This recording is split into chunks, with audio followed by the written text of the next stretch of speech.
Hey guys, my name is JessiMew, and welcome back to Adam's Quest. In the last episode, Mila's ambition led her straight into the claws of danger. But luckily, her loyal little shadow Peanut was right by her side to make sure that she got out safely. She did do most of the damage thanks to her double claws, and I'm sure she also impressed some new creatures in our midst too. Koriri really wanted to get to know her, or at least it seemed that way, but she was a little bit intimidated by some of the other creatures on the shore. I wonder if perhaps it was Kuvan, who seems to be so surly himself, but I feel like if she got to know him, she would find pretty quickly that he is actually just a sweetheart at his core. He is soft enough, in fact, that he actually enjoys the company of bunnies a little bit more than his tribe mates.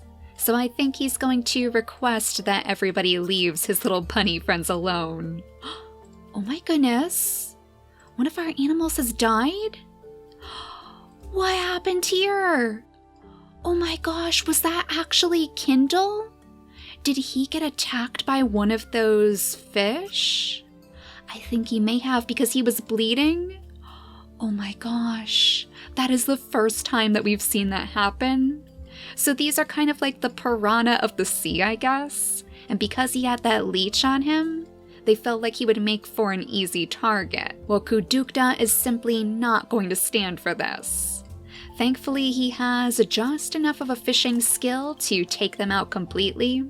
And since he was one of the only creatures to see it with his own eyes, he is going to stay on these shores with a brand new purpose. Now he is not only the little guard of our bandits, but the guard of the seas as well. Good thing he has a little bit more water breathing left on him. I'm sure Chirp would be very proud to see him helping the tribe so. But Sunspot, meanwhile, is probably just going to be traumatized. She's not going to want to set foot in the ocean again. She's going to have to carry the news over to Carnelia, who is still unfortunately feeling a little bit unwell thanks to all of those bugs. So I guess her time would better be spent just picking the poison berries for now. We might want to have Golden Paw stay behind too. That way he should be able to light up the way for his sister, while we have Peanut and Mila make their way over to these ports. So I think she is going to ask if he is truly willing to stay by her side, especially as they investigate all of this strange debris. She can probably sense that what's coming ahead is going to be much, much tougher than anything they've experienced. So she has to know that he's ready to take on that challenge, that he's ready to potentially risk his life. Because if he's not, he still has a wonderful home underneath this tree. That's where little Duke to Duke is going to be staying.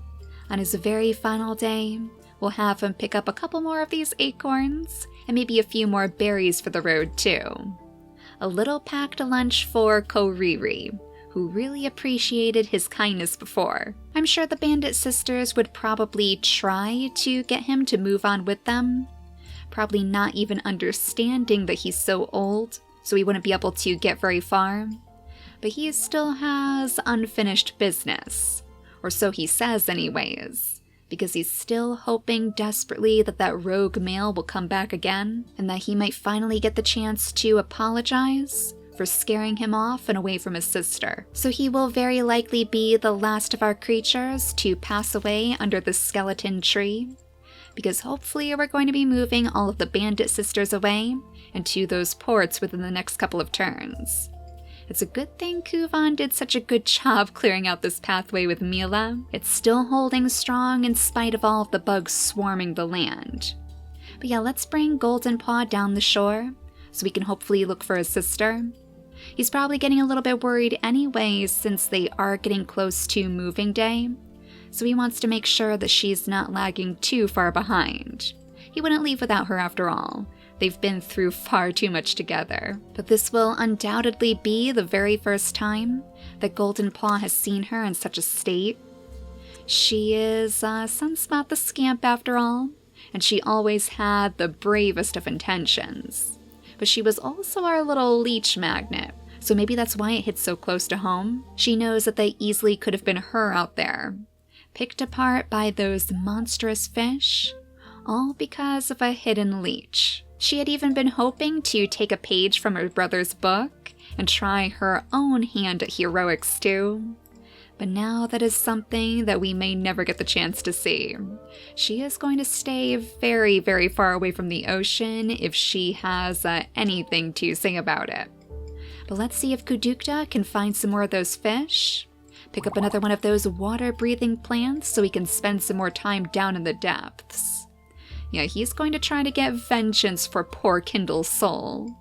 Unfortunately, he might not be able to pass on with our shaman's help, since he has been trapped beneath the waves. And eventually they're going to have to tell Carnelia too. She had so been looking forward to spending more time with her father, so this is going to be very, very tough for her to come to terms with. But I suppose that would give her reason to dig back into her family's roots. We had always hoped that our water-bodied shamans, or our water-bodied healers, might find a way to finally put those lost souls at rest. So if anybody can work out a way, I'm sure it's going to end up being Carnelia. Maybe that'll even be her life's mission. But Koriri, with one more little acorn, should be ready to return to the area that she knows so well. Probably chasing after those bunnies, in fact. But that'll lead her straight back to Kuvan, who is keeping a very close watch over them, of course. Yeah, she's going to be surprised to find that he really is such a softie deep inside. But maybe that is just the connection that they needed. Just a little spark to initiate their relationship. Seeing him whisper to his little bunny friends as they scurry around their burrows. She might even wish that she had gotten to know him sooner, and that she hadn't been so afraid to introduce herself to our leaders. But with the bugs bearing down on the ports, I think this is another good opportunity for Peanut to shine. We'll have him pick up the grass in the area, while perhaps Mila gets to work destroying some of these toxic berry bushes. She may be a little bit reckless in her ambitions, but even Mila knows that they won't last long without their food. Are the bugs maybe attracted toward those with the stinky tail now? I wonder if that's the case.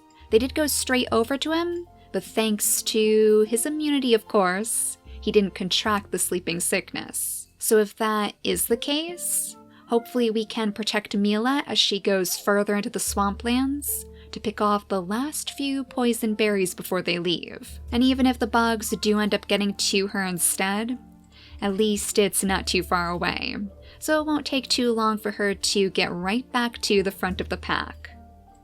Now I guess Golden Paw... Oh boy, we have leeches lurking on the edges again. Oh, that has to have Sunspot so terrified now. Poor Golden Paw has two very, very sad creatures to lead over to the ports and to protect from the wrath of the leeches. So don't worry, Sunspot. We know that you're frightened, but you're going to be okay because your brother is watching out for you. Oh, we even have a little bunny snack for you to eat too, and we know how much you love these guys. So that should definitely lift your spirits. Carnelia is too sad to even move, which I'm sure Rare would notice. Don't you even tell me. Was that you, Kuvan? Oh yeah, must have snuck around the edge. I bet it was waiting right here, and I didn't even notice it. But we can have Rare scoot on over and pick that right off of you, and then settle down next to Carnelia, so she can hopefully help soothe her heart in due time. Koriri is probably just as concerned with Kuvan's health, though unfortunately she was a little bit too slow to swoop in and save the day, but that is due to the sleeping sickness that she has found herself with. So this will at least give them time to get to know each other a little bit better, especially now that she has learned about his secret life. It's something that I'm sure he would find himself a little bit embarrassed by, but she probably reminds him of his sister, with those double claws and her warrior ways, so eventually she'll find a way to weasel into his heart. Now we don't want to leave Serenade behind, or Mirage either.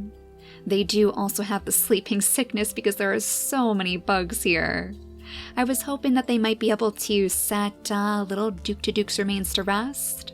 So maybe Mirage can do that for our next turn. And then it's just down to you again, Kudukta, as you search for some more of those pesky little fish. Let's have him jump down here again to pick up another one of these fruits. And hopefully that'll lure the fish into a false sense of security. So he might be able to snag it up if it scoots just a tiny bit closer. Okay, it looks like the bugs did unfortunately get to Mila that time. So I guess she was a little bit too close, and they were able to sense her quite easily. But she's right up against that poisonous plant now, so she can scoop that up for us. And likewise, Sunspot, you can enjoy your sport of bunny hunting again. We'll want her to stay close to the inner portions of the ports, and maybe her brother can go on the outskirts so she'll feel safe again. And that also gives him the chance to wait for Carnelia, because despite the fact that he did have to soothe his sister's mind, he's still very, very worried about where she may have run off to. But thanks to Rare's digging paw, and thanks to both of their connections with the shamans and the healers, maybe Rare has given her new hope that they might be able to find a way to set her father's remains to rest after all. Oh, and this is the perfect place for them to settle down, right next to those water-breathing plants, so they can study them one final time before they leave. Mirage is feeling much better, so with her extra energy, she should be able to dig out that grave for the old man who led them down to the shore. And now the sisters are just about prepared to set sail too. We only have the fates of Kuvan and Koriri to decide next. I'm still not entirely sure if Koriri is going to be able to take the journey, simply because she is coming so close to the end of her lifespan, and now she does have the sleeping sickness as well. So I am definitely going to have her breed with Kuvan on this turn, just so we don't miss out on the chance of having a baby with her. We'll want to place the no albinism trait into Kuvan's mutation menu, because they both do have that hidden away in their genetics. And if we want this to become our mushroom line, with the spots that'll help them blend in with the jungle, we definitely don't want any little beacons popping up in the nest. And likewise, some spots would definitely help ensure that that's going to show up on their babies, while we make sure that we place the normal eyes into her mutation menu. I think for that last slot, we'll go ahead and place the black fur into her genetics, so even if she doesn't get the chance to go to the jungle, we know that her children will be able to survive and thrive in this very tough biome. Let's have her go as far as she absolutely can, as Kuvan stays behind to remain with his bunnies and to pick all of his berries. Then I think today is the day that you are finally going to get revenge on another one of those fish. Excellent, so it seems like they are awfully lazy when they're sitting in the deepest portions of the water, and that's probably just because there's nothing around for them to attack. And if Sunspot has anything to say about it, he is going to keep it that way. I'm really surprised that these bugs are staying away from our tribe. Is it just because they're on the ports? Maybe our ancestors are keeping them safe for the migration? But while this may be Koriri's final day on the island, at least she can get close enough to these ports that she should be able to settle down a nest. Oh my gosh, who is this beautiful little swamp flower? Cyriana? Oh, a beautiful name for a violet baby. Serenade, I think you might actually have to take a little bit of extra time to get to know this individual. Or maybe even Kuvan too. If we scoot him over here for a moment, then at least we know that Cyriana won't be getting away from us anytime soon. Yes, Serenade, go ahead and use your turn to invite this beauty into our tribe.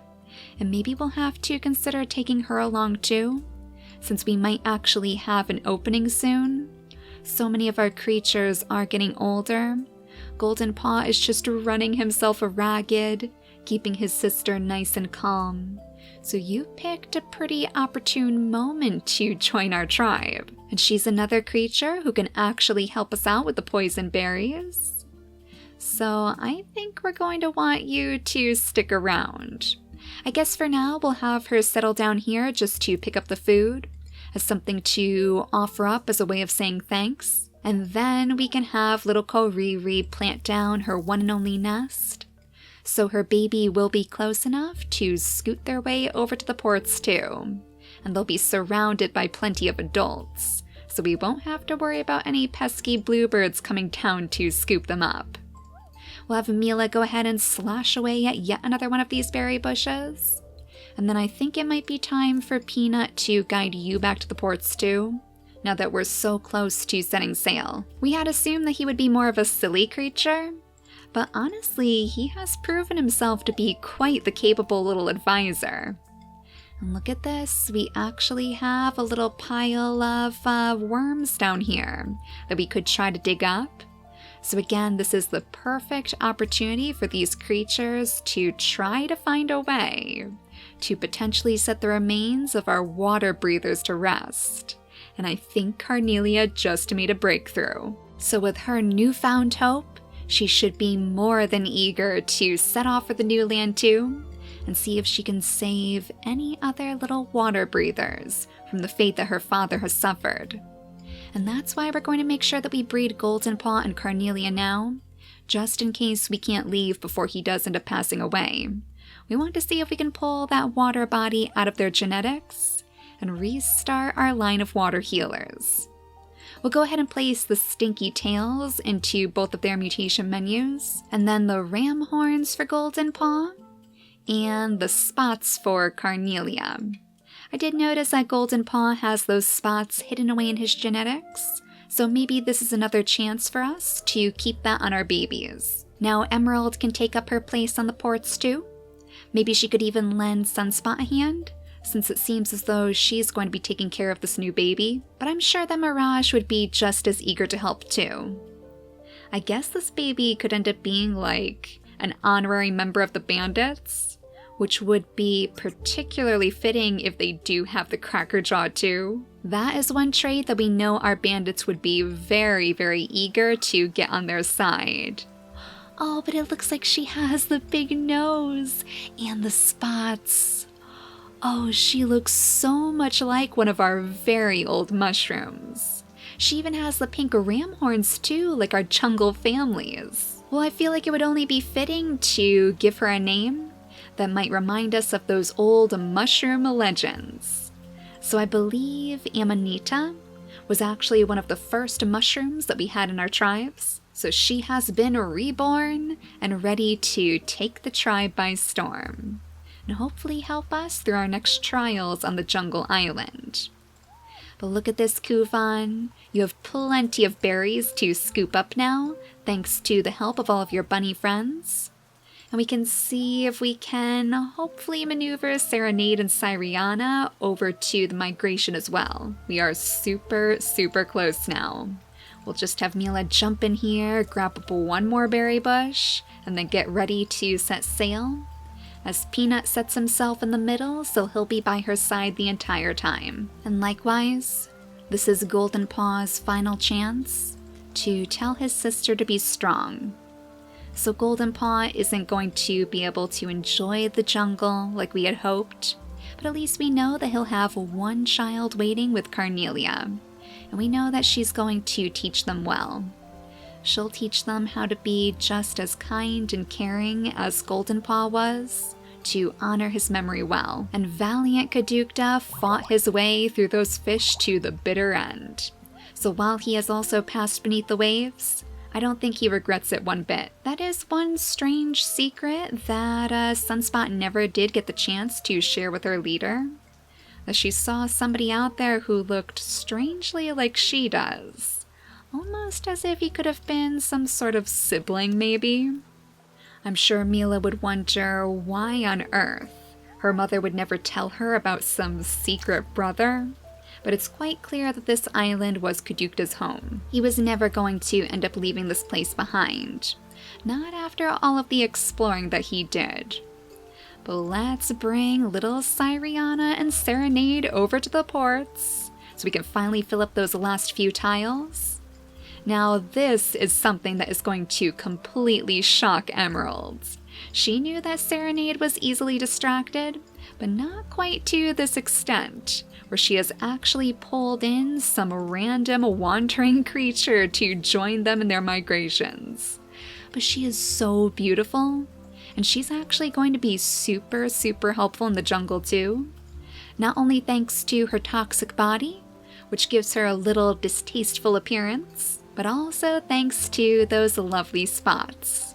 So I think she is a wonderful addition to our little traveling party. But Mila, I hope you're ready.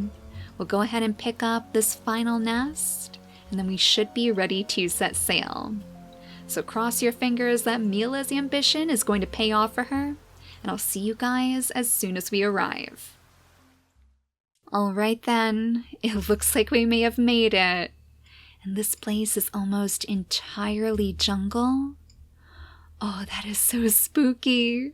There are so many jungle trees here. Oh, I wasn't expecting quite that many. Does that mean that we could honestly have, like, as many apes as there are spawning trees? Oh, that is going to be very difficult for us to maneuver. In fact, we might want to bring back one of our old traditions and head straight over to these nicer looking trees. Those were often thought of as safe havens for our jungle families. So maybe if somebody remembers those old stories, they would want to tell the rest of the tribe. But creatures like Sunspot are going to have to set up their nests as soon as possible. And it looks like we actually gained a new gene. Okay, let's see if we can find it on the little baby here. If we open up her mutation menu, which one did we actually unlock? Oh, the velvet paw? Oh, perfect. That is such a perfect time for us to unlock that. Right after losing Golden Paw. I don't believe we actually have the velvet paw in our genetics anymore. Unless Carnelia can give us a baby with that gene, of course. But Sunspot, in memory of your brother too, let's have you settle down that nest. And I'm sure Carnelia would be more than willing to look after your baby. We just have to make sure that no apes, oh my goodness, and no carnivorous plants are looking to munch on us. Okay, good thing we sniffed around. I was ready to have our tribe go charging off into the darkness, and that clearly would have been a big mistake. At least we have some shells to munch on for now, and we do have plenty of healing fruits in the area, so if anything does go terribly wrong, at least we have a way to regain our health again. I'm not sure if we want to pick up the grass right now, because at least that's giving us a little bit of extra camouflage. Yeah, let's have them leave the grass around their nests, just for the extra layer of defense. And now creatures like Mila and Peanut are going to have to try to secure the perimeter. So Mila with her big nose would probably be our best bet. Let's bring her right over here so she can sniff a little bit deeper to make sure she's not stumbling straight into a trap. Oh good, there's some berries over there, and I think they might be the normal berries too. So while it may be in a little bit of a dangerous place, at least it's leading us off in the right direction. If they follow those bushes, they'll make it to the tree. And then let's see if we have some ports in the north. Alright, this is where we're going to want to go next. Oh, what are those ports actually? Not quite sure because there's no grass, but there are bones on them, and that is never a good sign. So only the strongest and the bravest of individuals are going to be willing to take that journey. But I think we might want Mila to call her tribe up here to roll around in the mud, because that's another thing that's going to protect them if they do decide to go exploring. I think our little bandit sisters would definitely be up for the task. Maybe they could be our scouts, going on ahead to see if any dangers are lurking in the front. That way we'll know that our babies will be safe and that the path is all clear before we send them ahead. Cyriana can set up to her new toxic little friend to hopefully deter any apes that might spawn in the back. We have yet another healing fruit up here too. And then Peanut can settle down right next to Mila's side as always. So he'll be able to protect them from anything that might spawn over in this direction. Oh, we actually had a permanent nest right here. Maybe not the best of places, because it is super close to the carnivorous plant.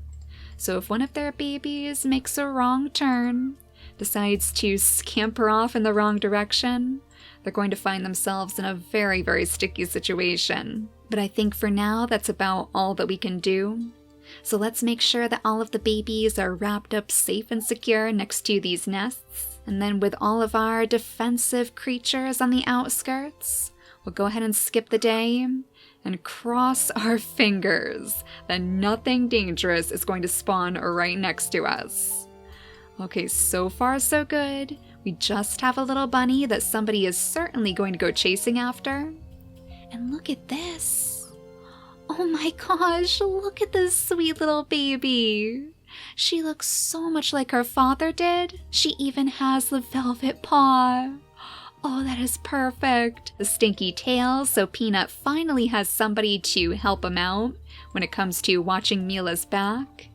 And I think in memory of her father, we're going to name this little baby Golden Heart, because Golden Paw really was just the kindest, sweetest soul. And as for you, little one, you look like you're going to be a very sneaky little baby. Oh, he actually has the lean body in both of his slots. Excellent, so he'll be able to make a really fast and nimble little family that can scoot all around these trees without attracting any unwanted attention. He is actually a perfect addition to the bandit family, and I'm sure that's something that Mirage is going to notice right away. So we'll go ahead and name this baby Phantom, because I feel like that would be particularly fitting of somebody so dark and stealthy. So far so good. The tribe hasn't completely imploded yet. We do need to find some food sources very quickly, but with the berries off in the distance, and those carnivorous fruits too, I suppose what we could do is send somebody off to get munched on for just a moment, so Mila can come in and save the day, and harvest all of the food for the tribe. It's not the most graceful of tactics, but we knew it was not going to be easy to live in the jungle. But for now, thank you all so much for watching, and I'll see you all next time. Bye guys!